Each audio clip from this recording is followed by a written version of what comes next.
Gusto mo bang kumita ng 3,000 up to 30,000? Good news! Sa home-based travel and tours business, ikaw ang bahala sa oras mo. Kasi ito ay flexible, madaling gawin, may online and offline training, no experience needed. Pwede mong gawin habang nagpapahinga o nasa break ka. May income ka plus travel discount pa sa sarili mong trip.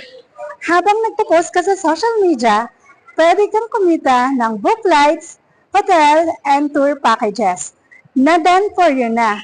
Kahit nasaan, kahit kailan, gamit ang cellphone mo. May orientation tayo, face-to-face and online, para mas maintindihan kung paano magsimula. Kung interested ka, just comment down below para mabigyan kita ng schedule depende sa location mo. God bless! Thank you!